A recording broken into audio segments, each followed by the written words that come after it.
Not much is hoped for, but these could be the first tentative steps towards ending the Syrian crisis. For the first time in 6 years, representatives of Bashar al-Assad and some of the opposition groups fighting the regime have sat down with each other in the same room at first, and that's a start. Syria's ambassador to the United Nations, Bashar Jafari, says the objective is to cement the ceasefire and find common ground against what he called terrorists, a term already causing problems. But the opposition says it has other reasons to be here. We didn't come here to share authority or to seek power. We came to bring Syria back to life. We are ready to go to the furthest place on earth to bring peace, safety, and security to our people. We want the detainees released. As I'm speaking to you, Minister, there are more than 13,000 women in regime's detention centers. We want them out and to return to their homes, their children, and their husbands. Bashar Jafari accused the opposition of not observing diplomatic norms. Astana has its own specific framework, and we are here to implement this framework.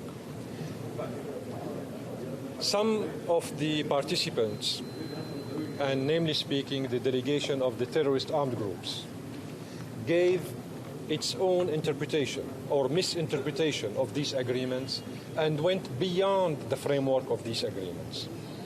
And that created a problem for all the participants, because they did not, the delegation of the armed terrorist groups did not respect the provisions of the agreement on the basis of which we came to Astana.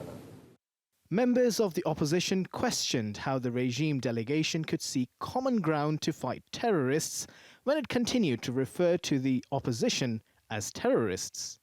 Turkish officials recognize that there is no quick fix. There are parties that have been at war with each other for 6 years around the table in Astana. It's obvious that these parties have quite opposing views. A solution in 1 or 2 days should not be expected, but it's important that these warring sides have gathered around the table and the international community is supporting this process.